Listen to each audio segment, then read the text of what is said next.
All right, guys, this is a special today. This is the Cotterill and Cooper show. I've got my buddy David Cotterill here. How you doing, mate? I'm good, mate. How are you? I'm really good. I'm really good. And of course, my favourite guest at the moment, Jon Wedger. How you doing, mate? Absolute pleasure, Johnny. Pleasure. What do you think? Every time you come, we've got like a better studio for you. It's great, isn't it? It's fantastic.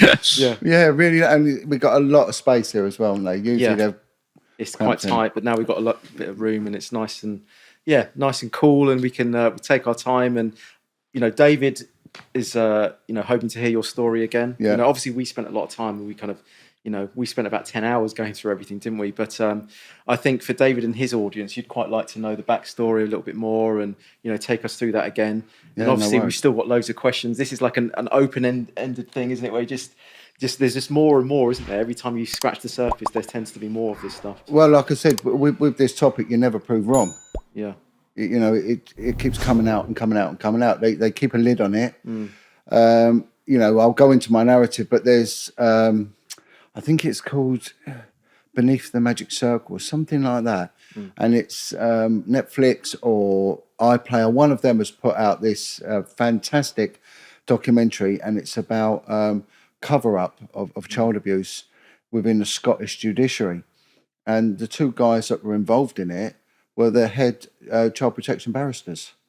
And they were covering up with senior coppers. And it's come out, and they've interviewed this ex-Strathclyde detective. And this goes back to the 70s. And you can still see the torment in this guy's face that they lied. And his narrative is exactly the same as all us police whistleblowers. Exactly. It hasn't changed. And it won't. And I think in 10 years' time, there'll be another copper doing exactly the same as myself and all these others that have gone on before us. The thing now is that we've got a platform. Back then, we never had a platform, and the media would never touch us, and the government would never allow it. 10 years ago, if you talked about this stuff, people would have thought you're crazy, But I think now it's almost more accepted this stuff goes on. Savile, Epstein, and all the others that are coming out now. Someone said that to me the other day. He said, can you imagine saying that, there's a guy who's this wealthy billionaire who knows princes, he knows heads of state, and they're abusing children and all that. You say, oh, rubbish, nonsense. Again, with Savile, this guy's a hero. He's a saint. He built hospitals. Children are alive because of this. My son was even benefited from the spinal injuries rehab because he was in there for 6 months that Savile funded, built, commissioned, and everything else. But the reality is that the bloke was the most wretched, verminous child abuser that's ever sort of, graced the screens of TV that we know about.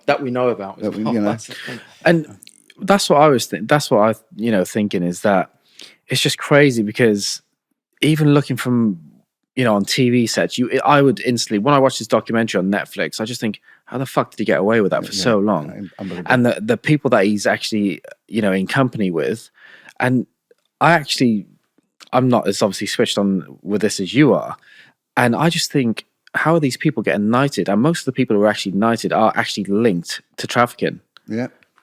And not only that, the Royal Marines carried his coffin. He got an honorary green beret from the Royal Marines. I mean, they must have egg on their faces now. I mean, I've got a couple of mates I served in the police with that were in there. And I've yet to ask them, what's your views on it? And again, your background, David, with football, you look at what happened with, is it Barry Bentle, is it? Who's the guy up in Liverpool that was taking the young lads? Yeah. Barry Bennell. Barry Bennell? Barry Bennell, yeah. Got away. And of course, his genre was, let's take the kids from the broken families. And, a lot of the lads that drift into sport, a lot of them do come from the underprivileged sort of classes, especially football and boxing. There's no one there to guide them, and sport is their outlet. And of course, he saw a way in. Yeah, there's always if a guy loves a woman, he's going to go wherever there's women. Yeah, I worked with a fellow who was a phenomenal pervert, but nightclubs and pubs were his thing. So he took up was it like salsa dancing. Because there'll be one man to like 20 women, and he was just a predatory pervert. He was in a dream, the salsa dancing community, and he never looked back. That was his thing. So there'll always be a way that will enable these people to operate the way they do.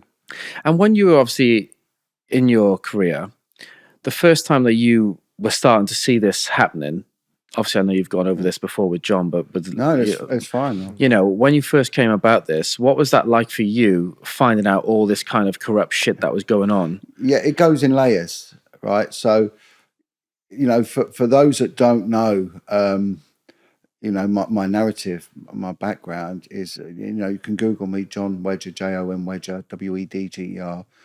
I'm a police whistleblower, and I stood up and spoke out about the deliberate cover-up of child prostitution in central London, and it just exploded. It was monumental. We later saw it come out with the grooming gangs that went on in provincial towns. Mine was never a Muslim-based sort of perpetrator thing. In my opinion, a paedophile comes in every single colour, creed, social. In fact, it's a very unique genre of crime, because crime tends to be dishonest or violent crime, and sometimes you merge them and you get robberies, which is theft with violence. So it tends to be like people stealing and then drug dealing and then violence and things like that. And that's usually the reserve of the lower and the working classes. Sex crime is totally different. No one's immune to it. No category is immune to it.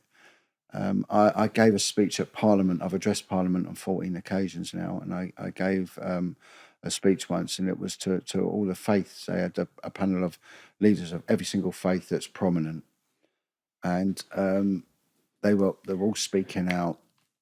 So they had it was an incredible venue, to be honest. They had the Muslim faith were there speaking out, and the guy there is an imam, and he'd been actually abused by someone high up in the Church of England, and he went to speak out at this event to say that I was abused as this imam, and as he went to speak out, a solicitor stood up and said, I now instruct you that if you go any further with this, that, you know, we're going to serve you with legal documentation. We're going to blah, blah, blah. We're going to silence you down the legal remedy. And he looked at me, because I'd just given us a talk about speaking out. Just speak out. Whatever the circumstance, speak out. Yeah. And he looked at me and he went, it's all about speaking the truth, officer, isn't it? Oh, you know, I wasn't serving. I just left. And I went, yes, it is. And he then said, whatever the grade of priest this guy was, so for example, he just said, Father so-and-so, he made me suck his cock. Oh my word, you should have seen the faces, right? 2 days later, he gets arrested. For perverting the course of justice. He'd done nothing wrong. Yeah. And it turned out that the solicitor that had gone to Parliament, the guy that was meant to represent the Church of England, was connected to this vicar or bishop or whatever it was that had abused him. It turned out the guy who abused him was the chaplain for one of the police services. So he was a police chaplain, and the solicitor who spoke out was this pervert's brother. And the next thing, this poor sod who's a victim is arrested. And he rings me up and he said, I don't know what to do, because they've offered him a way out. Admit it, and we'll deal with you by some sort of remedy that might, you know, unpaid work or a fine or something like that, financial remedy. But if you don't, it'll be a trial and you could go to prison. For what? Just whistleblowing? Yeah, for perverting the course of justice, for just speaking out. But they've used this. And I said, don't accept anything. You've got to hold your ground, because they did the same to me. So, you know, I got threatened with there was 9 cases the police put against me, and each one of them could have resulted at the minimum level of a 2-year prison sentence, at the higher level, a 15-year prison sentence. And I was right, they was wrong. So I said, well, do your damnedest. So I said, do your damnedest. I'll come and support you, and I'll help you any way you can. Anyway, he said, no, I'm going to do that. So he went in and he stood up and said, no way, I'm not accepting any of this. Every case was dropped. Yeah, everything was dropped, boom, boom, which was happened to me. So I was a detective. I retired in 2017 with 27 and a half years of pensionable service from the police. I was a detective for most of my career. And I investigated the murky world of child abuse and vice. And it was whilst investigating vice and child vice, and it goes on in this country on a monumental scale. And I'd like to go into a bit of detail about how the dynamics, how it actually works. because people think it's a foreign thing like Thailand or Yeah, exactly, Sub-Saharan yeah. Africa or whatever. No, it's alive and well, and I want to explain how we walk past this every day. Little kids as young as 9 years old being used as prostitutes. They were addicted to heroin and crack cocaine from 9 years to 14. 2 children went on to die that were involved in this case. And I spoke out. There were people very high level that were involved as the antagonists for this sort of offending. And Are we talking politicians, right? it went. Some of Yeah. it went that way. Some of it went into judiciary. Some of it went into criminal justice, into the entertainment industry. It was money people as well. But those using the children, they varied. So at the bottom level, these kids were taken to crack houses and they were passed around in a crack house for rocks of crack. So one girl could be traded for 20 rocks. And part of my narrative is explaining to people that a paedophile, a nonce, whatever you want to term it, is not a middle-aged white guy with big milk-bottom glasses who lives with his mum, who's a bit Yeah. odd. It isn't. There were young Jamaican dudes in their 20s, in their 30s, that everyone thought were cool, because they were drug dealers, they were that, they were whatever. And they were having sex with these young girls, so it was at every level. And so they could be passed around. I don't know if anyone's ever been in a crack house, but they're not good places. They're dirty places. These are people that have lost all their self-worth. It's gone. Yeah. Some of these drug addicts, they'd walk over their dying child to go and buy a wrap of heroin. This is the level of morality that you're dealing with. And, there'll be needles everywhere and all sorts. And, of course, the life-threatening diseases that go about.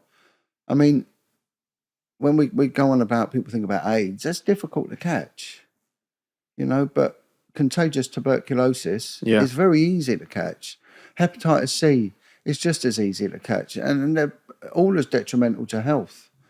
So these things are floating about. So these guys that pick up these street prostitutes and they get blowjobs off them and everything else, they're in the back of their car, they're in an environment where airborne, life-threatening diseases are bouncing around in that car. Yeah. The tuberculosis, a lot of them girls had tuberculosis. Every single one I dealt with had contagious hepatitis C. Every single one, as dangerous as AIDS. So, anyways, and then so they could be traded in these crack houses in the morning and then taken to wealthy Mayfair restaurants in areas like Curzon Street, Berkeley Square, and they'd be passed around for £2,000 a time once the place was shut by wealthy Arabs and who else. So they were a commodity. They were a huge money-making entity. And the other thing is, the person that was organising this was a woman. It was a woman doing it again. And she was engaging in sexual activity with these girls. So, so that they're perverts at every single level. Yeah. Women, men, all ages. But what was happening was that there was a judge that was involved, a local court. There was a senior police officer involved. There was someone high up in the music department of the BBC. And I highlighted what was going on because the police had never really made an effort with this. That the young girl that came forward, she was only 13 at the time, and she was in a kids' home. And I was told to go and interview her, and told she's a liar. Get rid of her. Got to see her because she keeps making this complaint that she's working as a prostitute, and she was being pimped out by a woman prostitute that the police knew who she was. Everyone knew who this woman was. The Vice Unit were well aware of her. And there have been documented intelligence reports on this girl, and she'd been caught in a company with young girls in the past, going back nearly 15 years. So they knew that this woman was a risk to children and was probably involved in the pimping out of kids. Yeah. Is this Foxy, by the way? Foxy, yeah, Fiona Walsh, yeah. And it's a documented case. It's gone through the court system. She is now a registered sex offender. She got either 12 or 15 years. It was the first case. So we got the first case ever of under the new legislation of child sexual exploitation. With when you're starting to peel away those layers and you're doing your groundwork and you're on a day-to-day basis, and then you start to realize when you can't, unfold this, that, as you mentioned there's celebrities involved and so on, and you're then taking it to your bosses or people involved. Can you quickly see that they don't want to fucking entertain that? Well, it's worse than that. So I put a report in. Within an hour, I was called, summoned to the senior officer's place. We worked at a covert location. I was dragged into central London and was told, what hell have you done? It then went right up the food chain to the highest level of command. I was pulled before a detective chief superintendent who basically said, what the fuck have you done? He said, this can't get out. He said, this cannot get out. He said, you've no idea. It's unreal, isn't it? He said, you've no idea what you've done. He said, if a word of this gets out, you're going to be thrown to the wolves. He said, this is going to fuck us, the Metropolitan Police, past, present and future. Right? He said, you've no idea what you're up against. And to be honest, I didn't. Yeah. And in fairness, this guy was a good boss. I later went on to resent and hate the guy because he's a pervert protector, in my opinion. Of course he is. And that's something that I mentioned in a civil trial as well. And I've been very vocal about it. He kept getting promoted higher and higher and higher after this. And I was told, if you mention a word of this, now bear in mind, something that made me a bit unique in the police whistleblower thing. I'm one of the only police whistleblowers, who blew the whistle whilst working, serving. The other ones were quite high profile. Yeah. They didn't. They did it when they retired. I never. I did it when I was in jail. I'm not top trumping them or anything like that. What I'm saying is that put me in a very precarious situation. And I was a single parent of 4 children, 4 boys. My missus had a drug problem and had fucked off and left me years before to bring up 4 kids. So they were aware of that domestic fraud situation I was in. And I was told, if you mention a word of this, you're going to lose your home, your job, and your children. You shut the fuck up, right? That's what I was told. Now, I was frightened. I didn't really understand why they were saying this, but I believed that they could do these threats, carry these threats out. I didn't think they ever would. They did. And I can explain exactly what happened with that. But this was the first time I was caught up in what they call a conspiracy of silence. If we go back 2 years before that, I was on another unit. I was seconded to the Central Paedophile Unit at Scotland Yard, and I was tracking down transient paedophiles. And these are sex offenders that gone missing, and they had to register on the sex offenders register. That just come out in 1997, and these sex offenders were leaving prison and going missing. So they said, look, can you go and look for them? We believe that they might be living on canal boats. We've tracked down 2. If you can find 2 more, we'll be happy. Off you go. So I was a field intelligence officer. I was a proactive field intelligence officer for the Central Paedophile Unit of Scotland Yard. Within a very short period of time, I hadn't found 2. I found 90. Living on canal boats within London. There was a reason why, and they can live on these boats with anonymity. The Waterways Agency, who manage, and own the waterways, were brilliant. I must admit, I'm in no way knocking them, and I don't want to affect their revenue because it has changed. But back then, it was lawless, and they were living on. And of course, kids loved the boats. Yeah. And bizarrely enough, what program had come out on the telly at the same time? Rosie and Jim. Yeah. And how many paedophiles had the Rosie and Jim dolls in their window? Loads of them. Or Action Men. I used to watch that as a kid. Yeah, of course. Rosie and Jim, Action Men. The other thing is the Boy Scouts have the fleur-de-lis badge, right? Yeah. And that can be put out to tell a Boy Scout, if he's in trouble, this is a place of safety. Well, how many paedophiles put that on their boat? Loads of them. And of course, Rosie and Jim, that will lure kids in, but it's got a double meaning. The girl, if there's a girl, the Rosie in, means we've got girls. If the boys in, we've got boys. Yeah. And you see that quite a lot. That was a big indicator in a big abuse scandal in Jersey. So we were seeing these things. And of course, these are all part of the paedophile hunters toolkit. you know, you need to know them. And as it went on, I was lucky enough to be taught profiling, criminal profiling in respect to sex offenders. I went on to work with the best criminal profiler for child murderers in the world, phenomenal woman called Corinne. Hopefully she'll come on and do a chat with her. There is no one who knows the mind of a child killer better than her. She is phenomenal. I worked with another guy out in Southern Ireland, and it really enhanced my knowledge of a sex offender and how they work. Their MO, their modus operandi, their method of operating, you know, the deceptive mind of the sex offender, totally different from any other criminal. Totally different. These are very patient, very intelligent, very, very devious individuals. And how you deal with a sex offender is totally different to how you deal with any other criminal. You've got to be very careful what you tell them. Because when you ask me questions, I can then decipher your background from that. Because you'll have an influence and you'll emphasise things that are dear to you. And you can also give off with certain body language things that horrify you and whatever. And so you've got to be very careful with a sex offender how you deal with them, because they can quickly work out what you are. These are people that most of them have come from abuse themselves. And when you're dealing with sex offenders that have been abused, you're dealing with very, very traumatized individuals. Yeah. Because when you abuse someone, you emotionally damage them, and their emotional clock stops. They can't avoid it. The intelligent mind can overcome many things. People can go through the prison system, get doctorates, become professors and all that. But if they come from abuse, their emotional clock, Yeah. you know, has stopped, and they're a wounded child.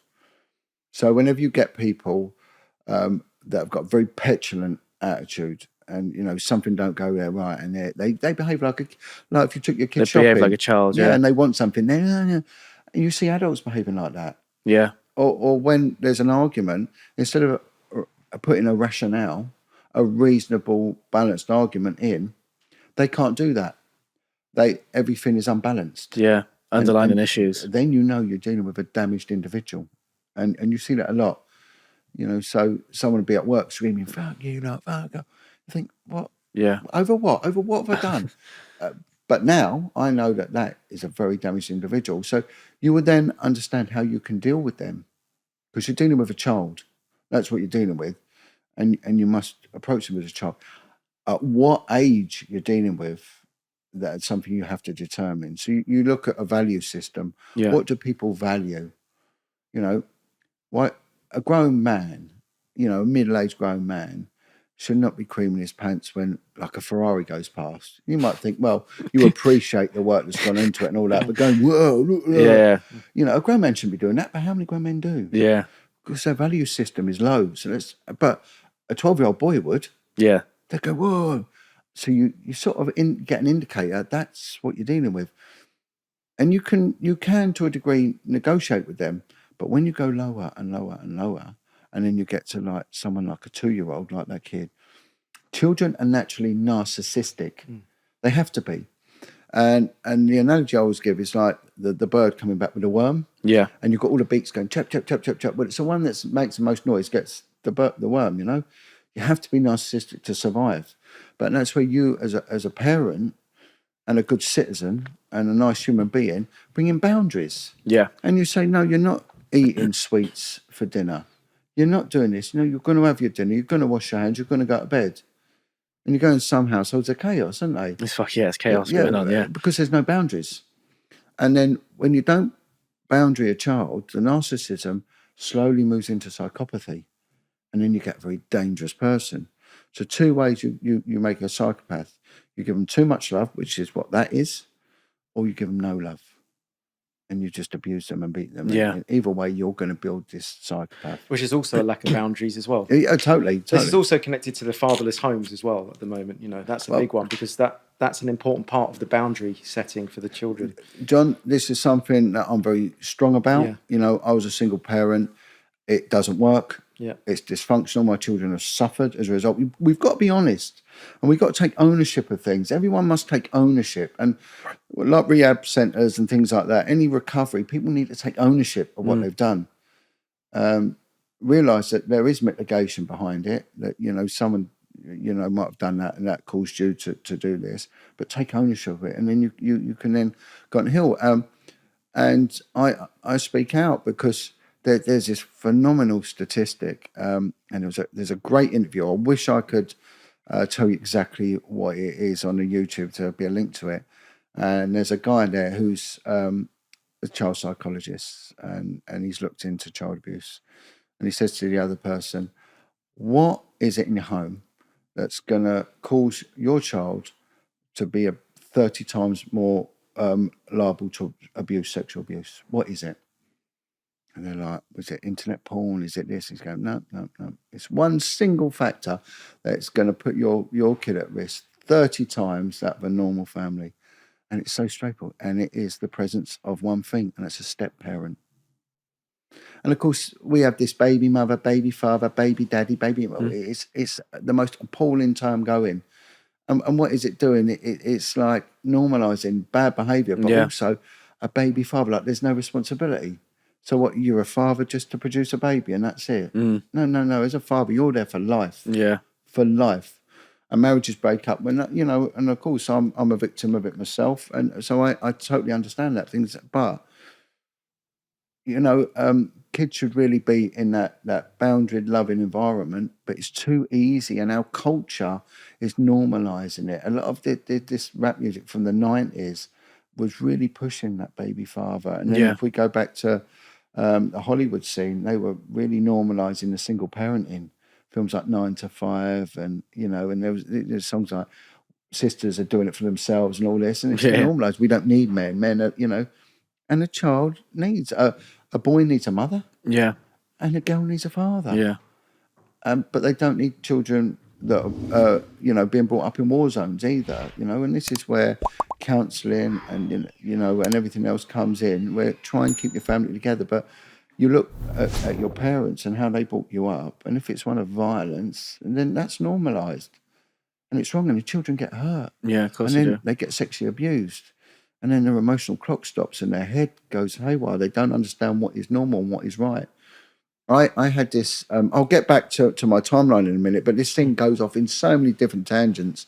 Dave, there was a lady come up to me once, and she's a professional. And she said, these people that you talk about and you deal with, a lot of them drink alcohol. I went, okay. And your point is what? She said, well, alcohol's a depressant. She said, so if they're depressed anyway because they've been sexually abused by their parents and everything else, surely as grown adults, if they drink alcohol, it's just going to enhance their depression, and it's not good for them. And that was her rationale on this issue. So I said, okay. I said, so you come from a loving family. And she smiled. And again, this is psychology. What we do is things that are near to us and dear to us, it will instantly, and you want to bring them to you. So when you interview people, you work out what they bring to them and what they distance. Yeah. And you can tell that by the language they use. If someone you like, you'll call them by their name. Like John, yeah, I know John, yeah. But if you don't like him, yeah, I know him. Yeah. And that's that's exactly what you do. You just push it away. And she smiled, and I said, so you're actually now thinking of your mum and dad? She went, yeah. And I said, you think about all the lovely times you've had together and all that? She said, yeah. So I said, so when you walk to work and it's a nice day, I said, if you think of your mum and dad, does it actually put a spring in your step? And she said, yeah, it does. I said, can you do me a favour? I said, so next day you walk to work, think of the taste of your dad's unwashed cock in your mouth. And she went mad. Don't ever talk to me again. And the next day she rang me up and she went, I get it. Yeah. I said, come on, have a bit of understanding. Yeah. Since leaving the police, I spoke to so many survivors, and it was a campaign thing of mine, putting out their narratives. And I actually got approached by a paedophile, a guy who is a convicted sex offender. He sexually abused his own daughter. And he said, look, you're going to hate me. And of course, I don't hate people. I spent half my career dealing with the victims and half my career dealing with the suspects. Unlike a solicitor, we'll only deal with one side of it. As coppers, you have to deal with both. You look at things that take you towards a crime and things that take you away from the crime. So I see what abuse does to our victims, and I've seen it, but I've spent an equal amount of time with the offenders as well. But this guy, he wanted me to interview him, and I said, I can't do that, I'm afraid, because my loyalty is to the victims. And there are victims that go on to abuse their own children, and there are. And it's a higher percentage in that community than in the non-abuse community. And it is. And in no way am I saying that victims go on to become perpetrators. I'm not saying that. Yeah. However, the propensity to do so is far greater. Yeah. And for obvious reasons. And that is a bit of a no-brainer. And if anyone takes umbrage with that, I can't help you, because that's just how it is, you know. People are made, aren't they? Hurt people, and all this sort of thing. So I said to this guy, I can't do that, I'm afraid. He said, well, can I just tell you my story? I said, of course you can. He went on to tell me the most appalling story I've ever heard. And I've heard a lot of bad things. And this, apart from the Satanic abuse side of it, which I will get onto that, and that really, and of course, obviously it's a dark topic. Yeah. But it is a dark topic, in more ways than one. But this guy was in a care home. He was just abused, which isn't uncommon from the period of time between the 60s, 70s, and 80s. There was a horrific amount of abuse that went on in these big children's institutions, and they were a target for paedophiles. And again, there's a reason for that. And I've done a profile on that, and I actually give a talk on that, why this has happened. And it's a lot of factors. The war had a lot to do with it. A hell of a lot to do with it. All wars did. And also political correctness had a lot to do with young boys getting abused. The war had a lot to do with children being abused by women, because there was no men about. And there was a lot of women that were war widows, spinsters, and they was fueled with a lot of hatred and anger, and they took it out on the children. There was a lot of nuns that went on, because it was an all-female environment and a very repressive environment.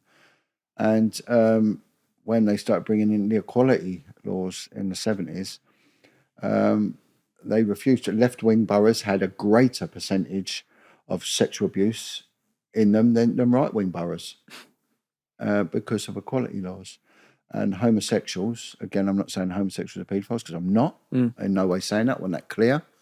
But they weren't allowed to check the references, the validity of references of a homosexual candidate for working in a children's home, which ordinarily might not be an issue. However, paedophiles that were homosexual were exploiting that. And then we're jumping on it. Of course, when one gets on, they tell their mate, get on here, you're going to have unlimited access to boys. Yeah. And ain't no one coming, they're all little liars, and we'll cover that if they do say anything, which is what they did.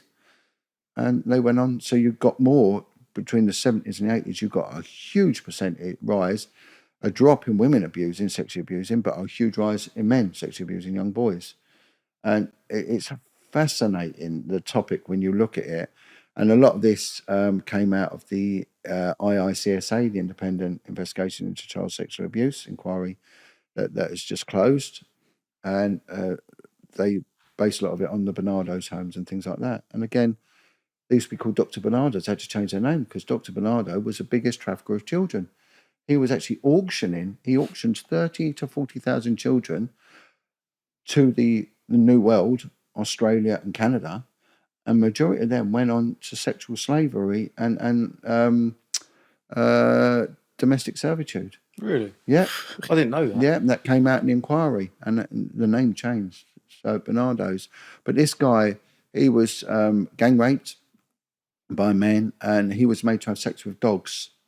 So he was taken out into a yard. He would be regularly beaten, and every day they would strip him naked, and the men would sit around smoking, and they would gamble as well on it. And then he would be tied to a chair in a cage, and they'd get an Alsatian dog to sodomise him.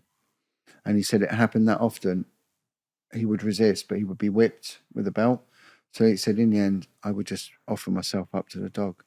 And when he said that, it broke my heart. I said, how old was you? He said, 8. He said they got a prostitute once, and they were raping her, and they killed her. And he said, they got me to stab her body. Wow. Yeah. And he got so badly sodomized that his bowel was punctured. And again, this is something we have to talk about. What happens to the body of a survivor of this abuse? And people don't talk about this. And his bowel was ruptured, and he was put into bed. He was told by one of the workers who knew what was going on. Because a lot of these care homes, they had matrons. They were dealing with torn anuses all the time. What were they saying though? How would they engage with that? Well, they just shut their mouths. And this matron said to him, "Don't say anything," because she knew that if he said anything, he would be put away. Look, never said, "Oh, could be killed." So she was, and she nursed him, covertly nursed him, and he actually survived.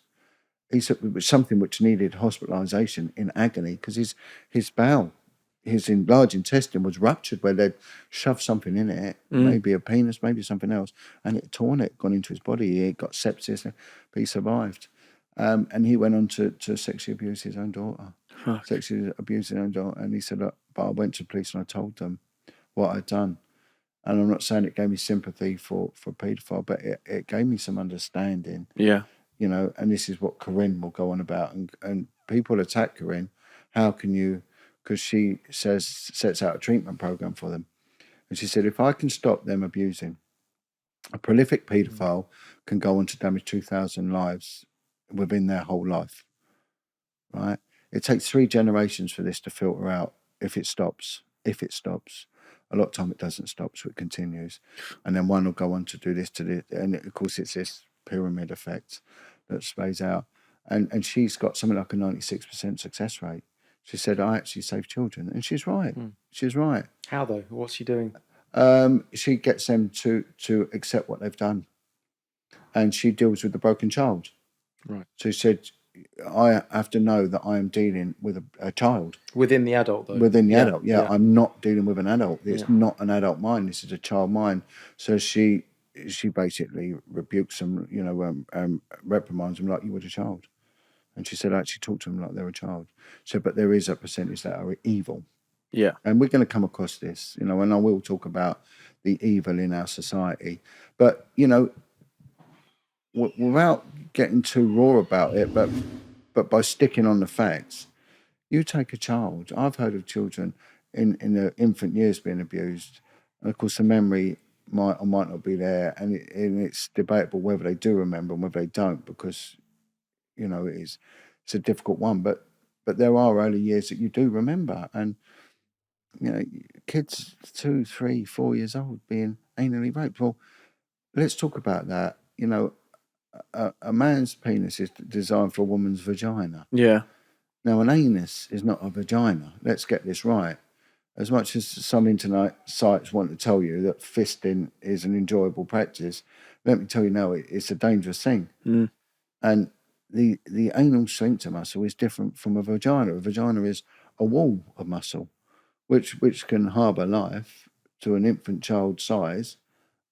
And it can expand to, when a woman's body's designed, the hips dislocate and the opening of the vagina will open up and sometimes tear, but, and whatever, but it will go back. Go back 2 generations wasn't uncommon for families to have 14 children.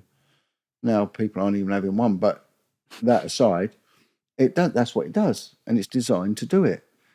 A sphincter muscle isn't a wall of muscle. It's a chain, right? It's a hoop made up of links. So it's a hoop of chain, little muscle. That's what a sphincter is.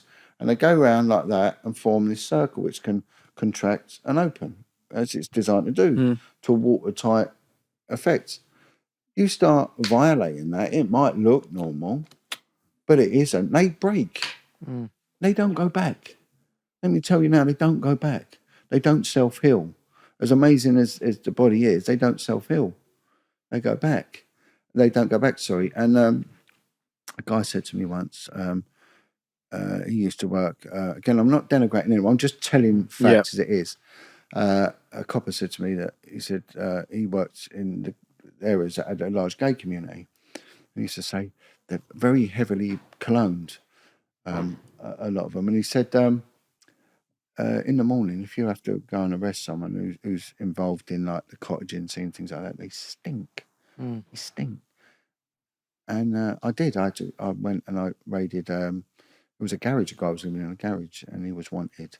And he was an active homosexual, but he was involved in meeting guys on the heath and areas like that, just engaging in casual sex. And he don't, because the muscle's not doing its job. Yeah. It's not doing its job, and of course it's venting, and it's, whereas if it's not violated, it won't do that. Yeah. You know, so you do that to a child, you know, everything's on a smaller level on a child. You know, what damage are you going to do? I mean, 6 inches up a man's anus, let's look at the ratio of that to a little child Yeah. who's 2 foot high instead of 6 foot tall, you know, and everything's going to be in proportion. You're going to do an incredible amount of damage, a severe amount of damage. Not only that, you know, the sexual diseases that go with it. A lot of these kids have gonorrhea and syphilis, you know, in the anus. And so I can always remember being a detective on the child abuse unit, and we interviewed a guy, and it was so sad. And he said, I can't get a normal job. There was 2 reasons behind it, because any authority that anyone had over him was, he just deemed it as abusive. Yeah. Even having a bank account he saw as coercive control, because someone's got authority over him. So he just saw anyone in authority as an abuser, which is why a lot of criminals hate authority. 80% of the prison population come from abused background. I'm not saying it's sexual abuse, but it's abusive childhood background. 80%. That's an incredible statistic. So that's what they should be looking at. The second reason that this guy couldn't keep a normal job, he wasn't a manual worker. He wasn't built for that sort of work. He wanted to work in an office, and he did try it, but he would shit himself. Yeah. He would shit himself. And that's a common occurrence you hear from, and I've spoke to a lot of ex-criminals now since I've left the police, and they say the same. I can't help myself. Women get misaligned wombs. Their womb is skewed. There's a lot of them get spinal problems. Yeah. Because the spine gets damaged. We don't talk about this. We think it's all normal. You know, and when you look at, everyone's got an iPhone now. Well, what are kids looking at? Come on, what is a teenage boy looking at? They're looking at porn. Yeah. Right? Years ago, you'd find a porno mag under a bush, and it'd be like a big thing. All the lads on the estate, you'd lend it to each other, and it was just some old tart showing her fanny. You know, that'd be it, basically. But what is pornography now? Fisting, anal. And that seems to be going more and more down them roads. You know, triple anal. One girl doing triple. I mean, really? Who come up with that idea? Who even choreographed it, put it together? And what sickos did they get? And there was one, they're all high-fiving each other. I'm thinking, well, what an accolade, you know? Yeah. You've all taken part in triple anal. And the girl she was all happy with thumbs. Not really enjoying it, is she? Yeah. But it's just like, you know, but that, like, they made it. And these podcasts, right? How many of them now are interviewing porn stars? Loads of them. Yeah. You know, one girl, I did 50 guys one day, and they're all laughing. I'm sorry, call me a prude. I don't find that amusing. Yeah. It's wrong. You know, I'm not saying this from a staunch Christian background or anything like that. I'm just saying this because whenever you've got damaged lives, shattered lives, there's good people have to pick them pieces up. Yeah. And they're not the bastards who did it, you know. And we see it all the time. So, you know, I know the rawness of it all. And I was threatened, right, with this, going back to it by a senior officer. And I continued to speak out. And really, I was frightened. I was very scared. I didn't know the extent of these threats. And this guy said to me, you have no idea who you were dealing with. And I didn't have any idea. I know now who I was dealing with. I was dealing with the underbelly that holds this establishment, yet the world together. This perverse malevolence that will one day come out. And we're seeing it. We're seeing it. So they gradually look drip feeding us right now, aren't they? They can't help it but expose themselves. They have to. And that's how the nature of the beast. It's like greed. They're not happy with 1 million. They want 2 million. They want, and the same with these people. They're evil. And it will come down to that old adage between good and evil. It will. You know, we can call it whatever we want, but it will be good versus evil. You know, when I wanted to touch on with the celebrity part where you come across that, and when I'm on social media and things, there's a few names that are cropping up because I'm heavily, you know, with the sex trafficking, I have children myself, so I instantly think, why the fuck would someone want to hurt a child, especially your own child, and so on. And I think it's absolutely crazy to do with like the Epstein kind of case of all these. Maxwell got put into prison. No one's been arrested, but given 25 years, and yet all these other celebrities, and they're saying we're just not even touching the surface right now, where people are really involved. And I think there's been a few names being thrown around with celebrities. And when Jimmy Savile, they waited for him to die. The BBC, when I watched the documentary, the BBC purposely held that behind until he died. There's other high-profile people who are being named, and which they're called the Untouchables. Do you think that they would be named before they actually die, or will they be named exactly kind of like the same pattern with Jimmy Savile? It's difficult because they get these big injunctions. I mean, there's something that's floating around at the moment regarding Philip Schofield, that his High Court injunction has come out, and it looks like his brother might be, again, what's gone on in their life that's made them both, if he's got this alleged penchant for young boys, because a man in his 50s with some 18-year-old studio hand or whatever it is, and his brother's apparently is a convicted sex offender. I might get that wrong, allegedly or whatever, but both of them as well. What's gone on in their life? And apparently they didn't know that each other were gay. I mean, it's and what has gone on there? Yeah. Sometimes with sexuality there is trauma. 90% of street prostitutes are lesbian. 90% street prostitutes are lesbian. Yet they're working in an industry with cock. Make it vernacular. That's a crazy stat. I remember asking one, "How does this work?" I said to her, "Because you've got to know them." And every single street prostitute was on heroin. Every single street prostitute come from sexual abuse within the care home. Everyone, right? It might be different now, but when I dealt with it, that was it. And most of them were lesbian. And I said, why? And they said, well, men hurt us. So it wasn't a biological choice. It was an emotional choice. Yeah. What do you mean they hurt? They want to reenact it? Yeah, men rape them. So where have they been? They've been raped. So they make money from it because that's what they know. Yeah. One woman, she would do unprotected sex, and she had HIV. And I went, why would you do that? She said, I hate men. So if she could go and hurt them, get them, that's what she'd do. And she told me a nice story, and I was like, wow, that hatred for men. There's two guys that were. It's a very, very sad story. They were brought up, brothers, identical twins, brought up in a care home, and they went into a Catholic institution in Ireland, and the priest used to make them rape each other while the priest would sit around and masturbate watching. And then, of course, they then had to have sex with the priests and everything else. And one of them, when he got 16, they did what they always do with them, just threw them on the street. And a lot of them end up in the rent boy scene and everything else. And this lad ended up, as soon as he left, he didn't know what to do. So he went into men's toilets and would wait there and give men blowjobs for money. And that's all he knew. And then with the money, he went to a pub and he had a beer and he met a girl and he got chatting to her and he kissed her. And he said it was the most beautiful thing. I've never tasted anything like it. He said, and I knew I weren't gay. But he was going out straight because that's what he knew. Yeah.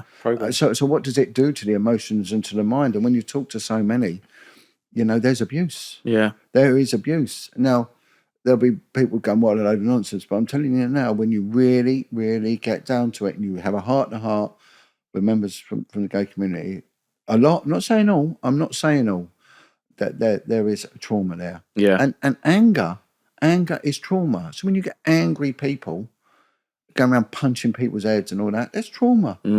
That's trauma. You talk, who's that famous fighter, Lenny McLean, right? When he gives his narrative, well, why was he angry? Well, his stepdad beat the daylights out of him, So every head he punched was that. And so the same, again, it wasn't sexual abuse, but it was, there was one guy contacting me and he was not very well known, but in that community of elite soldiers. He was a big name. In the civilian world, you wouldn't have known of him, but he was a big name. And he contacted me, and he was drunk, and he said, "I need to talk to you," and chat with him. And he said, I was abused by a man as a kid. It went on for quite a while. The guy did get convicted, but I hated men, and I wanted to kill men. So he went into the army, He said, because I could kill men, but he went into an elite regiment. And he said, because they killed men more than anyone else. And he did incredibly well. And from there, he went into the specialist elite regiments, you know. I'm not saying which one, but there's two. So it's one or the other. And he said, I knew if I went in there, I could kill more men. I said, how many men you killed? He said, so many. But, you know, through his line of work, you know, he said, a lot, hundreds. And he said, I just wanted to kill men. So he had a need to emasculate himself because he'd been demasculated. Yeah, exactly. You know, what you'd see is that the IICSA inquiry, ICSA inquiry, was very, very telling. Now, we had about Jimmy Savile, but we got to look who are the enablers of Jimmy Savile. And then we got to look at that whole political genre. So we go into politics. Yeah. Right? Now, the police will deal with civilian crime, okay, which is the raping of children and the murder of children. The police will deal with that. Well, that's nothing to do with the military. But then there are units called military intelligence, MI. We got two that we know about. There may be more. MI5 and MI6. Yeah. Why do MI5 and MI6 get involved in civilian cases? But they did with child abuse cases, and they did. They got involved when there were allegations made against Leon Britton, for example, who was a Home Secretary. So what you've got to do is broaden your scope here and understand politics as well, because this controls global politics. And when it controls global politics, it's also to do with revenue and external money coming in and out. Anything that is influential on the financial stability of a country or the political stability of the country is not the remit of the civilian police. It comes under the military intelligence units. They have no guideline. They have no protocol. They have no pace how to deal with prisoners. These people will kill. And we do see deaths occur. And they do occur. Do you think they're going to admit to it? Of course not. 80% of the American public do not believe that the Kennedy assassination was as per narrative. Yeah. Right, and they've just admitted that he was executed. Yeah. Well, of course he was. And I would think it will come out one day. Do you find, sorry to stop there, do you find, that's what I found quite amazing, is that how openly spoken it was brought out that, you know, a US president was murdered, basically. And everyone was like, yeah, okay. But David, not just openly spoken, openly executed. Yeah. They blew his brains out in front of everyone.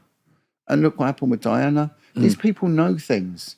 Now, you get a warning. I've twice been approached by the military intelligence and told, stay away from politics. Twice. Right?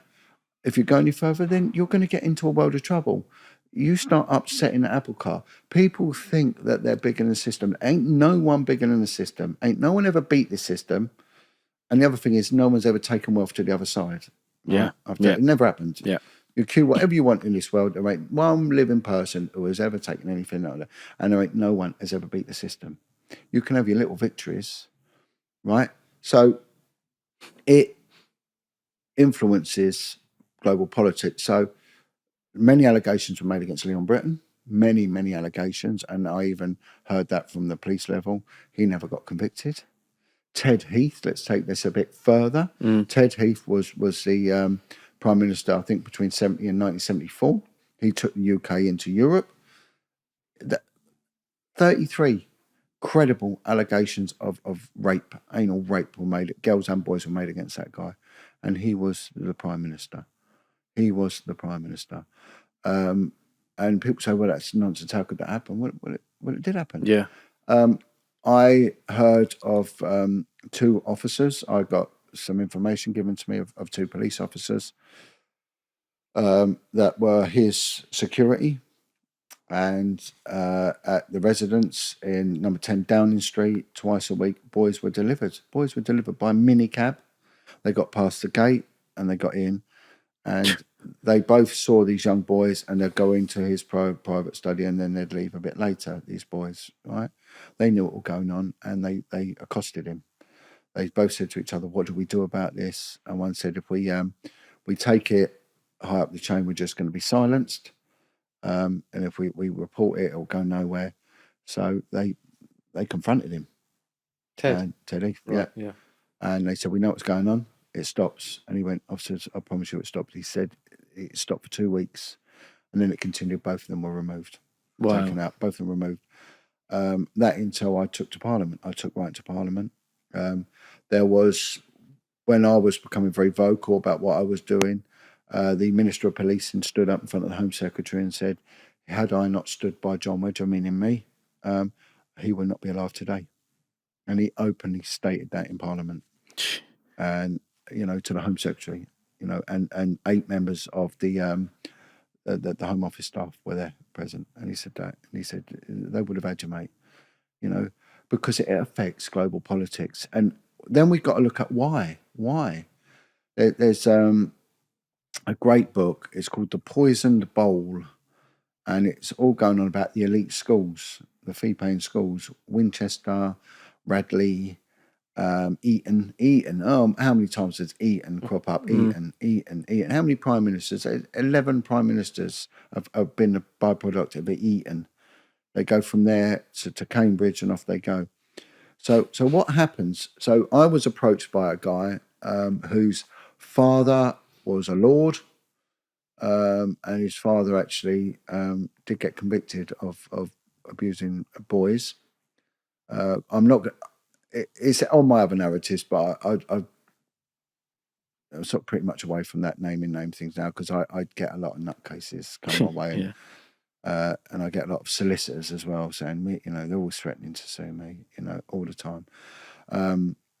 For what, anyway, his dad was a member of Churchill's cabinet, and he was raped by his own father. He was raped by Churchill's cabinet members. I think 8 members of Churchill cabinet had abused this guy as well. And he went off to Eton, and he said they have a thing called the fagging system. Right, so the fagging system is where the older boys have governance over the younger boys. So if you take a child, you divest that child at the age of 4, which is what the elite and ruling classes do. Yeah. And it's something Lady Diana's brother said would never happen to his children. They would never go to an elite. We call them public schools. Yeah.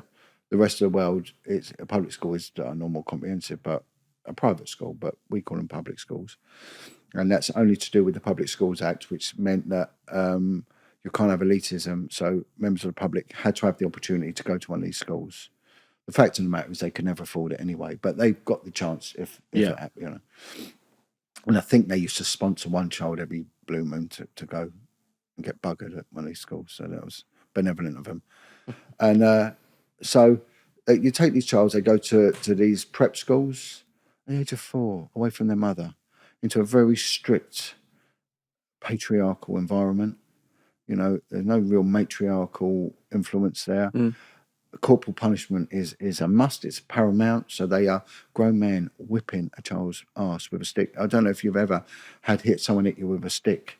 It fucking hurts. Yeah, of course it is. Imagine a grown man doing that to a young boy. And 6 of the best, they call it. Take it. And what's that going to do to you? So if you've got a dog, a little puppy, and you whipped it and you stuck things up its arse, there's not a human being will be able to go near that dog without it biting the hand off. Yeah. What are you creating?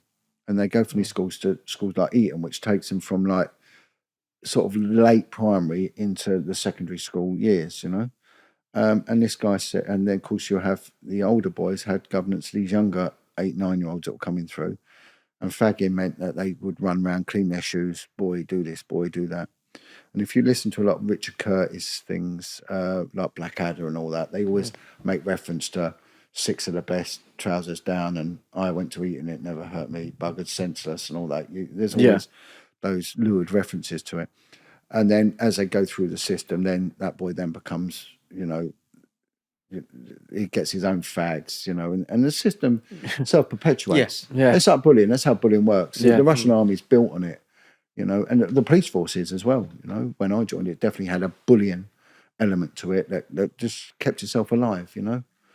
I was pushed around, so you'll be pushed around, and that's how it works. And so what happens then with the fagging system is that these older boys then start abusing them, sexually abusing them. So what this guy said to me was that the fagging system is nothing more than a rent boy racket, right? And he went to Eton. So he said back then he was being raped by older boys at Eton. And then so he protested against it, and the headmaster caned him so hard he was nearly hospitalised. Shit. He said it was like being hit with red hot wire across his bare button, bent him over bare butt, and he said he took a run up and whipped him. And then he put him under the pupillage of a Monsignor, which is a clerical ranking. And this Monsignor raped him as well. And that's how, so you've gone through that system, and then you got Cambridge. Yeah. And then you go then to, what's that military academy they all go to that makes the officers? Sandhurst. Yes. So they go to Sandhurst, and then they get jobs in the city or they go into politics. So you get the likes of Cameron and Blair and all this lot. They've been through that system. I mean, you can Google it, open source it, about Tony Blair's offending, allegedly, under the name of Charles Linton Blair, which is his real name, under the names of Charles Linton. Tony Blair's got 2 convictions for importuning in public toilets. So Ted Heath was a paedophile. And the officer, Mike Veal, a senior police officer, the chief constable who investigated him, he was attacked and threatened, the same as me. So we all know each other as whistleblowers. I know Mike Veal very well. He's a great bloke. He's a lovely guy. And he was threatened. He was threatened in the same way. And it controls everything beneath it. Drugs and that you can use once. Kids you can use many times. And it's got coercive value. It's got blackmail value. So whatever they do with a kid is filmed, and the intelligence service use it and everything else. And you start poking your nose in, like I did, pissing on their strawberries, they come down on you hard. So they threatened me when I lost my home, my children, my job. So in the ensuing years, two of the kids in the case I was dealing with died. One was the 9-year-old. She'd got a few years older and she was found dead. And the other one was a girl called Zoe, and she was found dead on the street. She was near to care leaving age. I think by the time she was found, she was about 16, 17. But she'd been in the care system and been abused and used as a prostitute for many years prior to that. She was a very small girl, tiny little girl. And I just, it broke me, really. I thought, my job is to speak for these. And I decided I'm not backing down. They're threatening me, but how dare they threaten me? These aren't men that threaten me. These, man wouldn't allow that. A man's job is to protect his castle and the children that are in it, not to stand there and allow kids to be fucked and then threaten anyone. And I just thought, no, get a grip. So I decided I'm not having this. So I made allegations of corruption and malfeasance in a public office against senior officers. And that's when they turned on me. Over a 4-year period, I endured an awful bullying campaign, a shocking bullying campaign. There was 9 offences put to the CPS to imprison me. Ridiculous things. One of them was theft, right? Theft, an act of dishonesty. And what do you know what it was?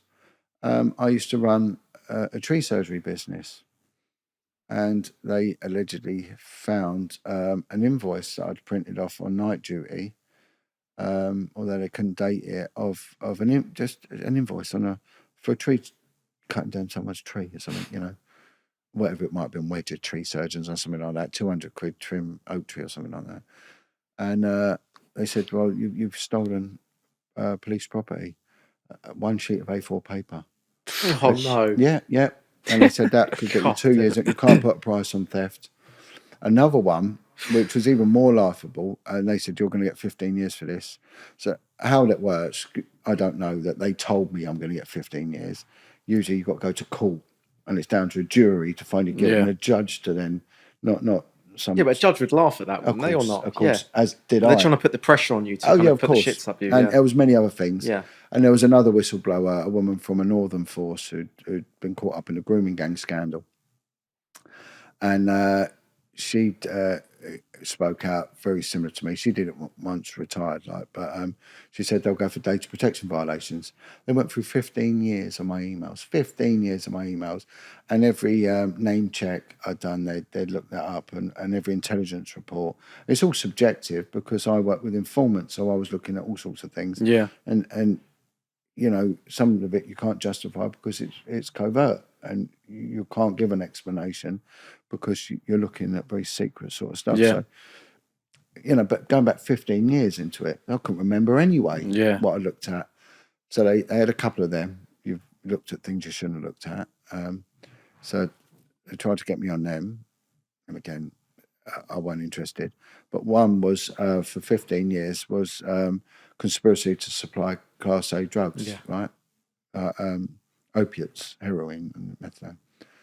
What the fuck's that about? And now there's a guy, an undercover cop who's a brilliant guy, brilliant man.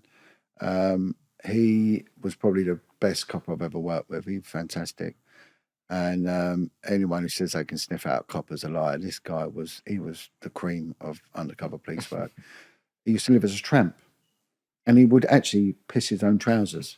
He would piss himself, and he'd be covered in piss. And he always had a little dog, little Jack Russell dog, and he'd walk about the streets of central London. And they used to send him to Wales quite a bit as well. See, the Welsh police is quite interesting. They can't use their own covert officers. The one thing about the Welsh, you all know each other. Wherever you go, you do. The Welsh all know each other. So they can't use their own. So they bring in coppers from elsewhere, right? So all the covert jobs were done by other forces in Wales. And he used to do stuff down there and everything else. And he always had a little bottle of methadone, his little script bottle. He had with him. So he'd gone mad. He'd written a book, and like most undercover officers, they lose it. The brain can't cope with it because they have multiple identities. They just can't keep track. And they all have breakdowns. It's a very short-lived life. And he'd lost the plot, and he'd gone to live abroad, and he just got lonely. He was got asked to do an interview for the BBC, and he came to London, and he lost all his contacts, and no one stood by him as usual. But I got on with him, and he got on with me. And I've got a unique surname, Wedger, and there's no other Wedger in the Met Police or in any force anywhere. So he thought, well, if he puts in my name, Jon Wedger at Met Police, whatever it is, he'll get me. So he did. And of course, he got me. I was in the police at the time. I was so surprised. He said, it's so-and-so. I was like, oh, my word. I sent a message about, how you doing, my friend? He said, I'm coming to London. Can we meet? I said, yeah. I said, let's meet on a park bench. That vagrant theme joke. He went, yeah, sounds good. So I said, I'll tell you what. You bring the tenant super and I'll bring the methadone. We'll have a cocktail. So the police have got hold of this. Look, you're conspiring to supply drugs. And this dickhead of a detective. I tell you what, I'd love to name this guy because he's an absolute bellend. Do it. And when, well, I'll tell you what, bellend, DCI. So they've just come out with this series called Line of Duty about the police corruption. Yeah. The last series was based on my case. Oh, wow. Yeah. So, and they even used my line that I used, and I'll tell you about that. It was used verbatim, word for word in that. Let me tell you now, anyone watching this, these anti-corruption command are the biggest bunch of tossers you'll ever meet. They are useless, they're inept, they're cowards, it's not police work. So this BBC thing saying what a class act they are, mate, they are not. They are just tossers. They're rats, they attack their own. Yeah. And they are despicable. And they're the ones that put together all these cases against you because they're told to do it, and they think that they didn't go after the senior officers that I told were covering up for the people. They didn't go after them. What they did when I gave them the evidence of what these senior officers were doing, instead of arresting them, they rung them up and said, is what Jon Wedger's saying true? And they went, no. So they closed the case. Oh, wow. So all the years of investigating crime, gathering evidence, getting search warrants, interviewing suspects, I've done it all wrong. All you've got to do is pick up the phone and ask someone. Yeah. And do you know what? You can close a case. All the money it will save in trials, just fucking ask them. If they'd have just rung up Jimmy Savile and said, Jimmy, are you abusing children? And if, he would have told them the truth, Yeah. And that's how they should have done it. So this is what this lot, so anyway, this lot then served me papers and arrested me for attempting conspiracy to supply Class A. And I said, do you know what? Take me to court. Take me to court.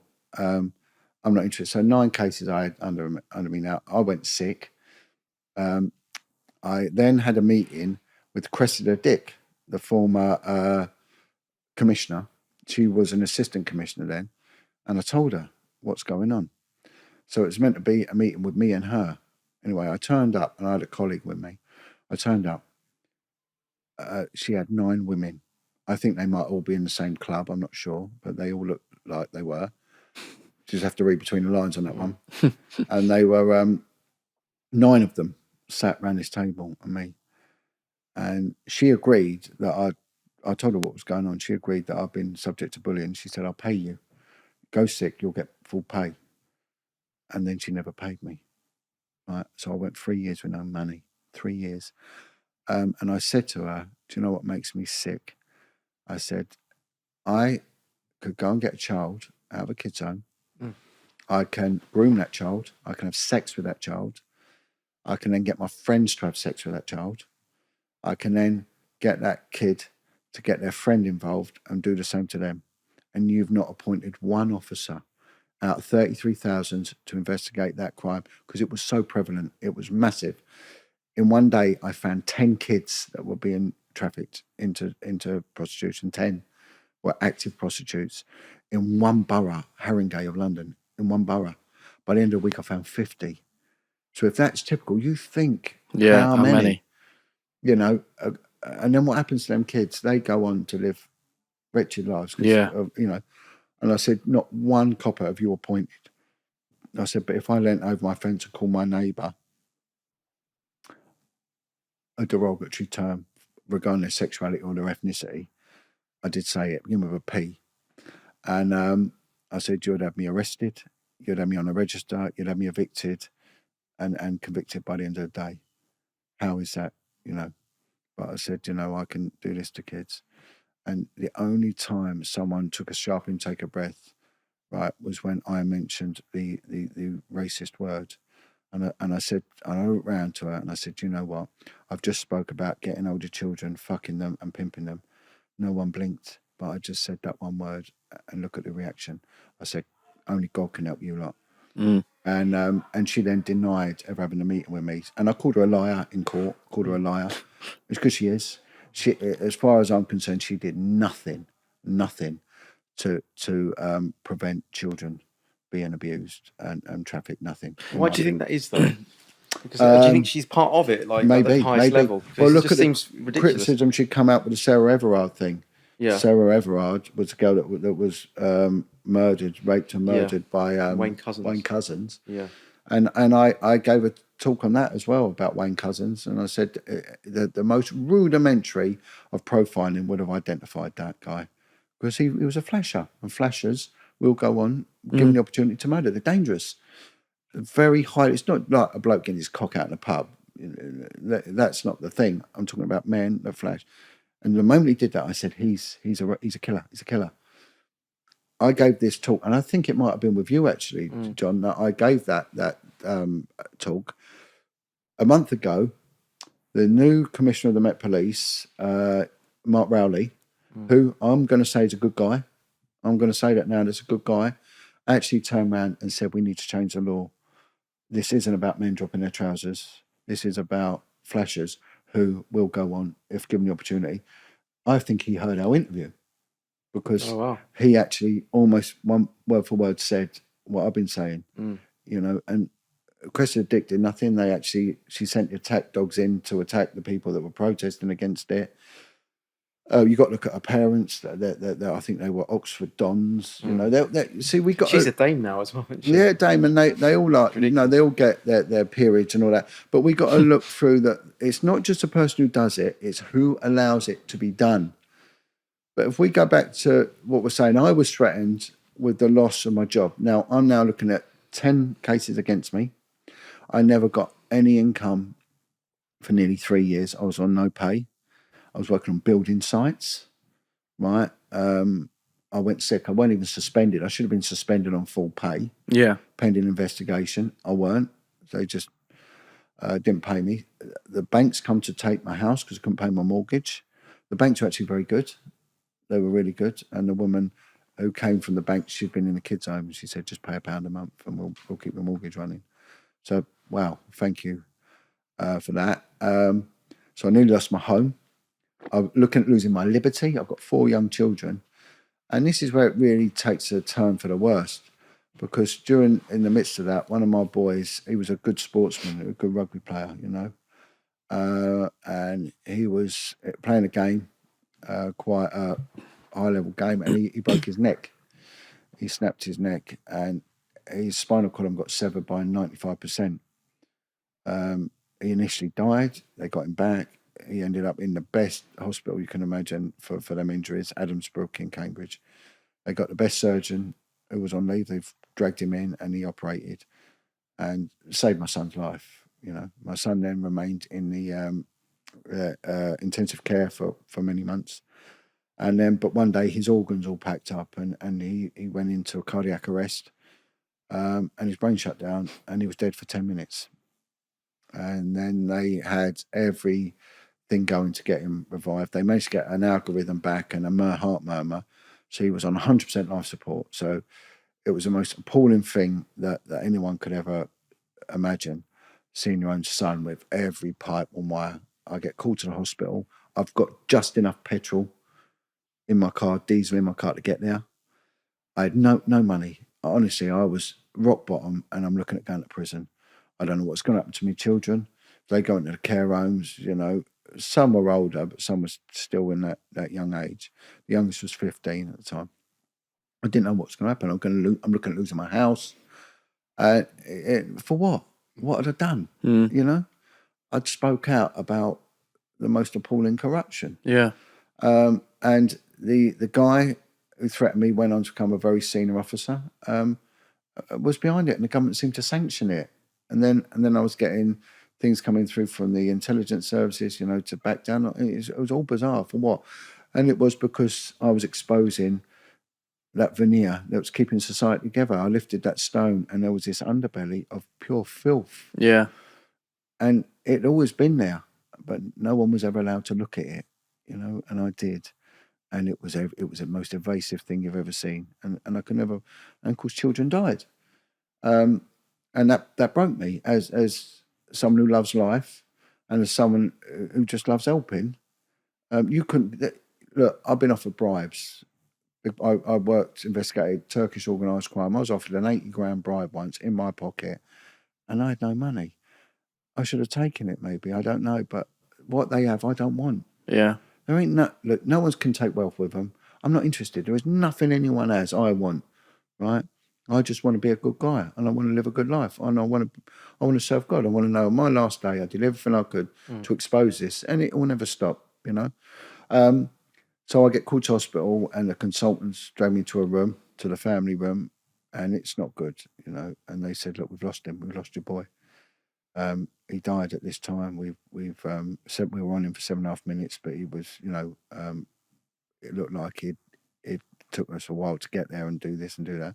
We estimate 10 minutes. He's been without oxygen in his brain.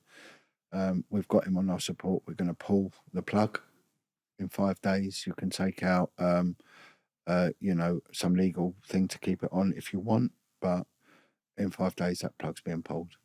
And that's how I said, "No, that's it. You pull it." And he said, "Look, if he does come through, his brain's been without oxygen. He's going to be brain dead. His injuries are so bad." And they said, "John, he'll be paralysed from." He had a bit of movement, but after what happened, it went less. He said, from his eyes down, we can't detect any stimulus to his body at all, and he's on 100% for his lungs, and he might need that. He said, "What's the point?" And they're right. What is the point? And I was just at a point of despair. I'm looking at losing my son now, and that's it. For what? And I was sad that I'd done this to my own children. You know, and if I lose my home, what? You know, I brought this on. I should have shut my mouth. Really, what difference would it have made? You know, it would have carried on anyway. And the sad thing is, child abuse will carry on. Yeah. It will. The survivors say we can stamp it out. It ain't going to happen. You ain't going to stamp it out. It ain't going to happen.